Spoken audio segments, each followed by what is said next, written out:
नमस्कार, मैं हूं मोबिना महक और आप देख रहे हैं डी डिजिटल न्यूज पर इस वक्त की खबर। उत्तर प्रदेश के जनपद संभल में आज दिनांक 11 जून 2026 को राष्ट्रीय किसान संघर्ष समिति राजनीतिक द्वारा किसानों को डीएपी व यूरिया की न मिल पाने से हो रही परेशानी को लेकर उप जिलाधिकारी चंदोसी व जिला कृषि अधिकारी संभल उनके कार्यालय चंदोसी स्थित ज्ञापन सौंपा गया, जिसमें कहा गया है कि सरकार की किसान विरोधी नीतियों के कारण आज देश का किसान यूरिया व डीएपी जैसे खाद को फसलों में लगाने को लेकर बहुत ही चिंतित है, क्योंकि सरकार द्वारा ऐसे कड़े नियम बना दिए गए हैं कि किसानों के लिए ये नियम पूरे करना मुश्किल हो रहा है।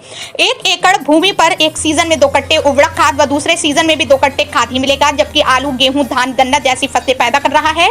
सरकार द्वारा फार्मर रजिस्ट्री का नियम के अनुसार खाद खेत स्वामी के फिंगरप्रिंट से लिया जा सकता है। इस तरह की व्यवस्था से आज किसान बहुत ही दुखी है, क्योंकि उसे भरपूर मात्रा में फसल के लिए खाद नहीं मिल पाएगा। जो किसान दूर दराज क्षेत्र में उनकी भूमि रेंट पर लेकर खेती करते हैं, वो भूमि स्वामी खाद दिलाने नहीं आ सकती। उन्हें यूरिया खाद कहां से मिलेगा? जो किसान मौजूदा समय में मक्का की फसल तैयार करने के लिए यूरिया ले चुके हैं, उन्हें धान की फसल के लिए कहां से मिलेगा?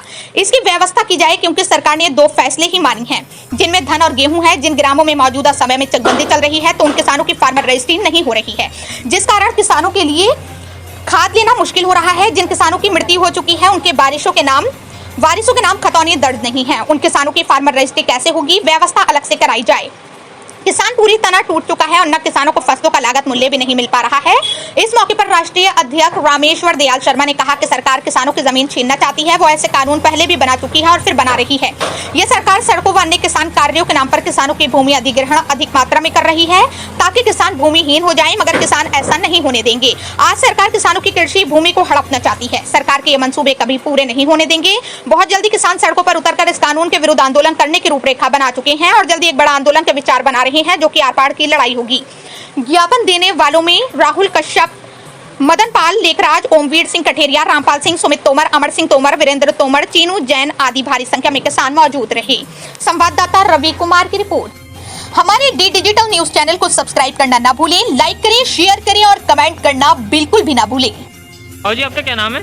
रामेश्वर दयाल शर्मा। अच्छा, आज आप तहसील परिषद में आए, क्या मामला है? अब मौजूदा समय में मुख्य रूप से उर्वरक खाद, यूरिया, डीएपी इसकी आवश्यकता है, मगर ये उपलब्ध नहीं हो पा रही, क्योंकि ये फार्म जो आईडी बनाई जा रही है, जितना एकड़ पर 2 कट्टे दे रहे हैं, ये उतना तो ये हम लोग मक्का की फसल में लगा चुके। अब धान की फसल के लिए लगाने के लिए यूरिया या डीएपी कहाँ से मिलेगी? इन पर कोई व्यवस्था नहीं। इससे साफ जाहिर है ये सरकार भूमाफिया सरकार है, किसानों को बर्बाद करना चाहती है, किसानों को जड़ से उखाड़ना चाहती है। ऐसी सरकार आज तक नहीं आई जो किसान विरोधी सरकार है। अब मान लो कि बहुत से किसान की मृत्यु हो गई है फिलहाल में ही। अब उनका 1200 के नाम दर्ज होंगे, तभी तो उनकी फार्म आईडी बनेगी, तब उन्हें खाद मिलेगा। बहुत से गाँवों में चकबंदी चल रही है इसी तरह, उनके नाम पर क्लियर ज़मीन नहीं अभी, तो उनकी फार्म आईडी कैसे बने? बहुत सी व्यवस्था ऐसी हैं जो कि बिल्कुल किसान इनसे परेशान हैं, और यही हाल चलता रहा तो निकट भविष्य में जल्दी ही यूरिया खाद को लेकर बहुत तगड़ा उग्र आंदोलन होगा। फिर ये सरकारें झेल नहीं पाएंगी, उसके लिए ये आर पार की लड़ाई होगी।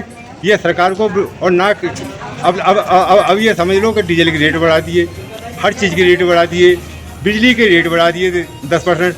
मान लो गैस और डीजल तो आ रही है, पेट्रोल आ रही है, जी आ रही, खाड़ी देशों से वहाँ लड़ाई है, मगर ये बिजली कौन से देश से आ रही है जो इन्होंने 10% तेज कर दी? तो कुल मिला के ये किसान विरोधी सरकारें हैं, ये भूमाफिया सरकार है। सड़क के नाम पे, कॉलोनी के नाम पे, हर तरह से फैक्ट्री के नाम पे ज़मीन हड़प रही है। ये किसानों को जीना नहीं चाहती और किसानों को ना फसल का एमएसपी मूल्य दे रही है। ये हर तरफ फेल हो चुकी है। एक बड़ा आंदोलन होने का विचार बना रहे हैं और 150 रुपये कुंटल लेते हैं। हर जगह से ये फेल है सरकार, इन्हें उखाड़ फेंकने में।